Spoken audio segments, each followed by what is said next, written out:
Salam sejahtera dalam Tuhan kita Yesus Kristus. Pada kesempatan ini saya akan mengulas sedikit tentang Wenewolok atau pewarta untuk memenuhi nilai ujian setengah semester dari mata kuliah teologi kontekstual. Di sini saya mengambil judul dengan atau topik Wenewolok atau pewarta ditinjau dari sosiologis dan teologis. Yang dilihat dalam konteks gereja Katolik dan budaya orang Hubula di Lembah Badim. Untuk resensinya saya ambil dari buku yang ditulis oleh almarhum Agus Alue Alua dengan judul Wenewolok di Lembah Badim, Jayawijaya, Papua. Ditulis dalam momen menyongsong kenangan 50 tahun pekabaran Injil Gereja Katolik di Lembah Badim pada 5 Februari 1985 sampai 2008 dengan jumlah sebanyak 68 halaman yang dicetak oleh Biro Penelitian STFT Fajar Timur pada November 2007. Penjelasan dalam resensi ini ada 4 pokok atau bagian besar, yaitu 1. Tesis utama dari buku tersebut. Yang kedua, bagaimana penulis menjabarkan tesisnya. Yang ketiga, apa isi naskah bukunya. Dan yang keempat, penilaian terhadap naskah buku. Ada 4 poin di dalamnya. Yang pertama, kekuatan dan kelemahan dari naskah buku. Yang kedua, rekomendasi siapa yang sewajarnya diharapkan untuk membacanya. Dan yang ketiga, naskah buku tersebut masuk dalam model kategori teologi kontekstual bebas.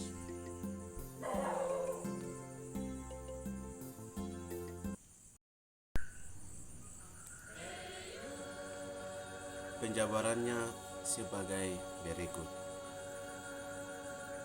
1.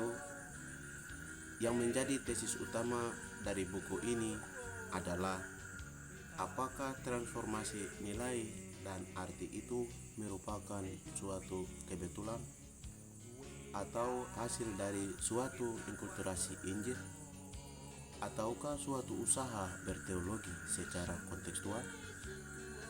Pertanyaan ini menjadi pendorong bagi penulis untuk menggali dan melihat serta merefleksikannya dalam konteks gereja Katolik dan budaya di Lembah Badim demi menjawab kata Wenewolok.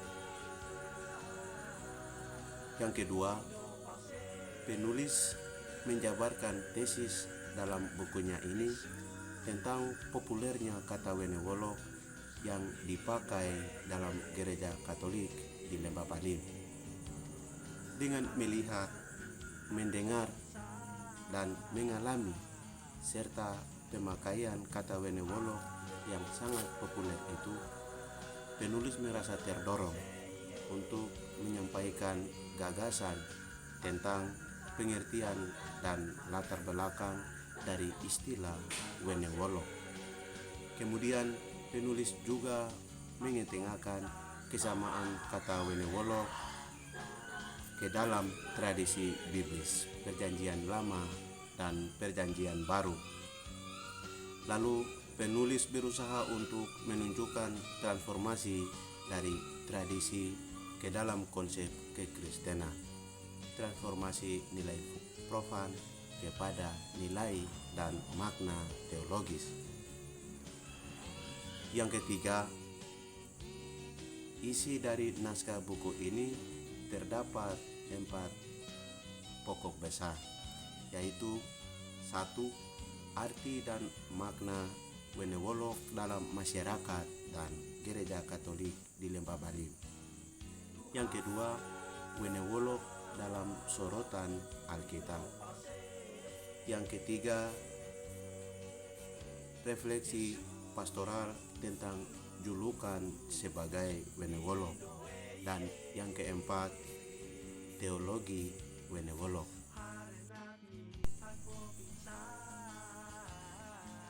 Penjelasan selanjutnya sebagai berikut dari poin yang ketiga ini. Pada bagian yang pertama ini, penulis menguraikan Wenewolok menurut tradisi orang Hubula di Lembah Baliem. Arti kata Wenewolok ini terdiri dari dua suku kata, yakni Wene dan Wolok. Kata Wene berarti berita, kabar, atau isu, sedangkan isi cerita itu disebut Weneka. Kemudian kata Wolok berarti membawa, mengantar, dan atau memberikan. Jadi pengertian kata Wenewolok adalah seseorang atau kelompok yang disuruh, diutus, atau dikirim oleh orang atau pihak lain. Sumber berita untuk menyampaikan suatu berita atau kabar kepada orang atau pihak lain. Untuk lebih memahaminya, penulis membuat skema sebagai berikut. 1. Pengirim berita yang menjadi perantara adalah Wenewolok. Lalu penerima berita. Yang kedua, sumber berita yang menjadi perantara adalah Yokowolok. Lalu yang dipanggil. Yang ketiga, sumber berita yang menjadi perantara Usupiwolok kepada penerima berita. Selanjutnya, tentang posisi dan tugas Wenewolok. Menurut penulis, posisi Wenewolok pada umumnya dalam tradisi orang Hubula adalah mereka yang tidak berpengaruh di kalangan masyarakat, yang lemah, tidak mampu, dan mereka yang status sosial yang tidak berpengaruh atau rendah. Lanjutnya, mereka yang disuruh adalah usia muda, laki-laki, kaum perempuan, dan ibu-ibu. Dalam tugas mereka adalah sebagai pesuruh, sebagaimana yang digambarkan dan dijelaskan tadi. Tidak hanya itu, tugas mereka juga menyampaikan pesan balik kepada penerima. Tentang Wenewolok di dalam gereja Katolik di Lembah Baliem, Wamena, menurut penulis, kata Wenewolok dalam gereja Katolik di Lembah Baliem sangat populer digunakan. Menurutnya, gereja menggunakan kata ini dalam bentuk kata benda, yaitu membawa berita atau kabar. Oleh karena itu, gereja Katolik mengartikan bahwa kata Wenewolok juga sama pengertiannya tentang penginjil, pembawa kabar gembira, atau pewarta Injil. Hal tersebut merupakan suatu usaha transformasi yang mengarah pada suatu hal positif dan yang bernilai religius. Menurut penulis, posisi dan tugas Wenewolok dalam gereja Katolik di Lembah Baliem mengalami suatu perubahan dan peningkatan yang luar biasa dari peristilahan dalam tradisi lama. Karena para Wenewolok bukan lagi menjadi pesuruh, tetapi meningkat menjadi penentu kebijakan dan menjadi tulang punggung gereja. Dari semua kalangan masyarakat, posisi mereka sangat dihargai dan dihormati baik di tingkat paroki, stasi, dan ring atau yang sekarang disebut lingkungan. Maka menurut penulis, hal ini menjadi terbalik dari tradisi lama karena jasa gereja telah mentransformasikan nilai baru dan menjadi nilai inkulturasi Injil. Dengan demikian menjadi jelas bahwa tugas para wenewolog dalam gereja yaitu mewartakan atau menyampaikan pesan dan sabda Allah. Tidak menutup kemungkinan mereka mendapat tugas lebih besar dan banyak lagi dalam perkembangan selanjutnya.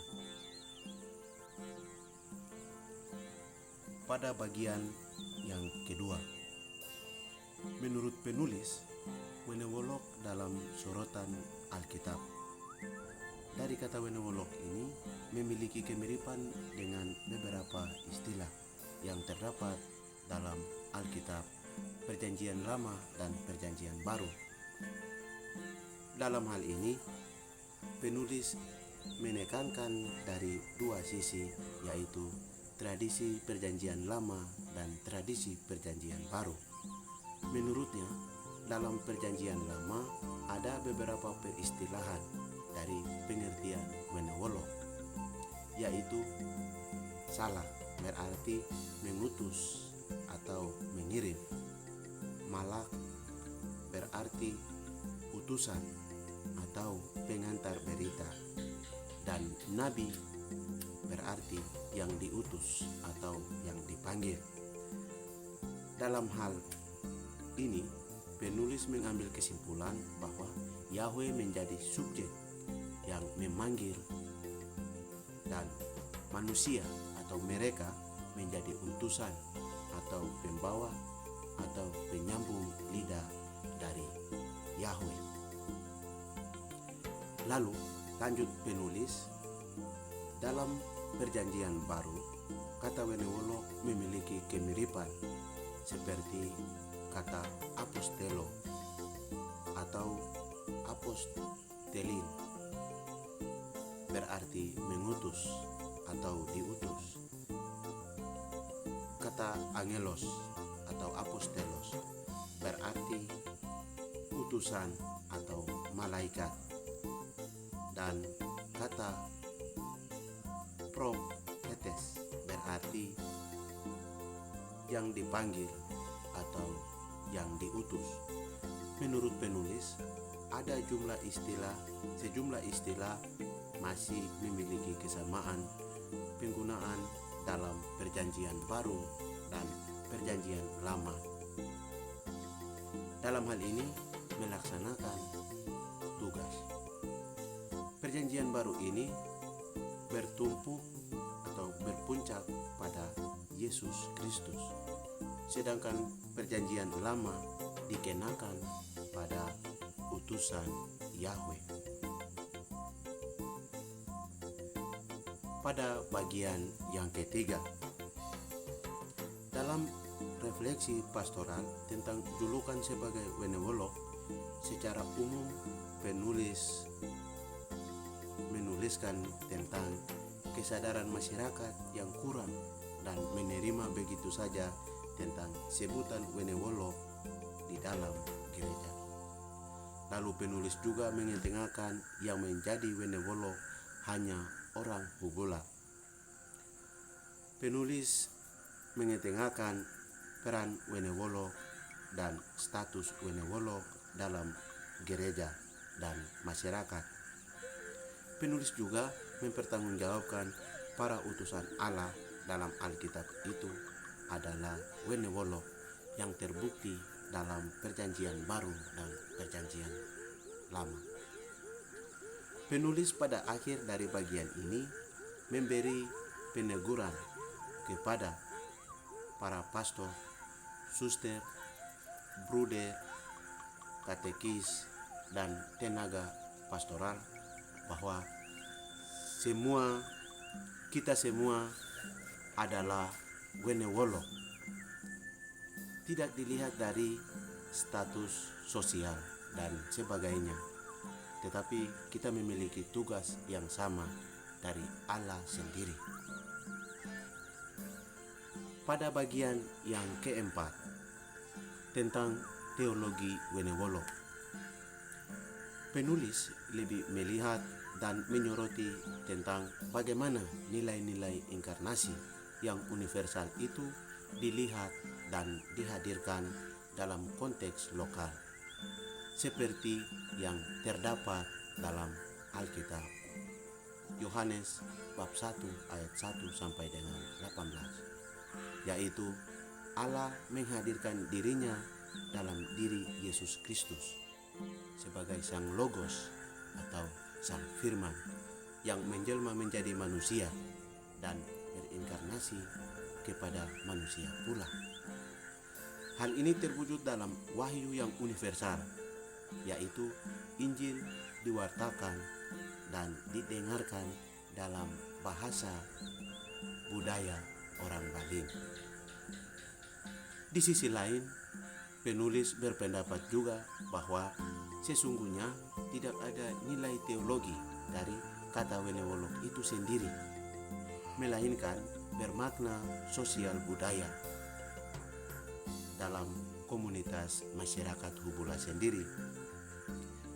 Hal yang serupa juga terdapat dalam Perjanjian Lama dan Perjanjian Baru dalam konteks kebudayaan Yahudi dan Yunani.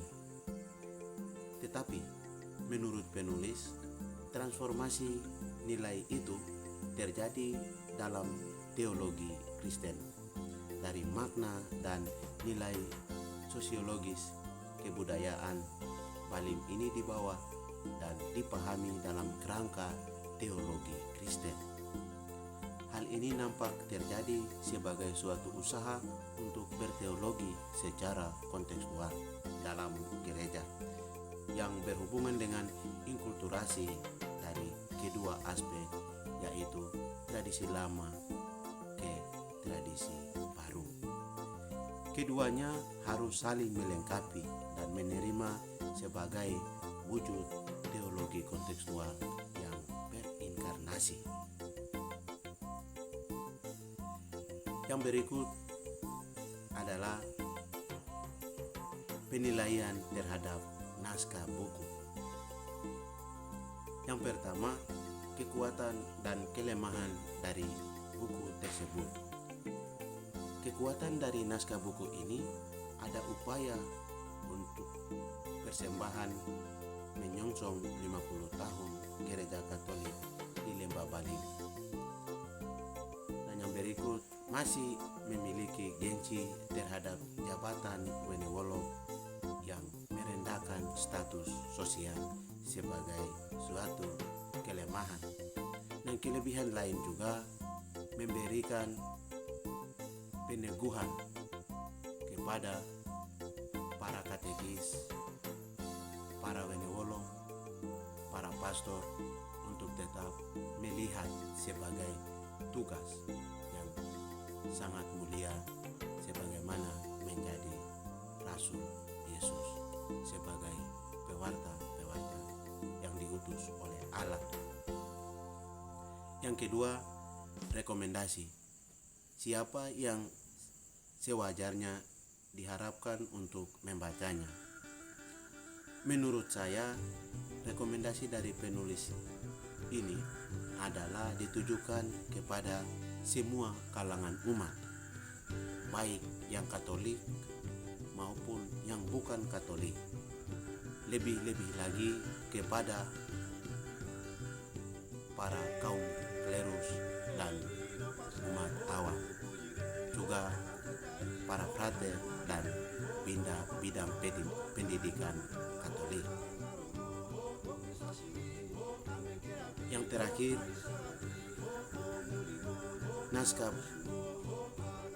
dalam naskah buku ini penulis menggunakan model sintesis dari teologi kontekstual Berghaus. Karena model sintesis ini mengambil jalan tengah yang diperlihatkan oleh penulis, yaitu kata wenewolog yang populer dipakai itu memberikan pemahaman untuk bagaimana gereja dan budaya berkolaborasi agar makna dan nilai itu bermanfaat bagi manusia hubula dalam hidup menggereja dan berbudaya. Atas perhatian, sekian dan terima kasih. Wah, Tuhan Yesus memberkati.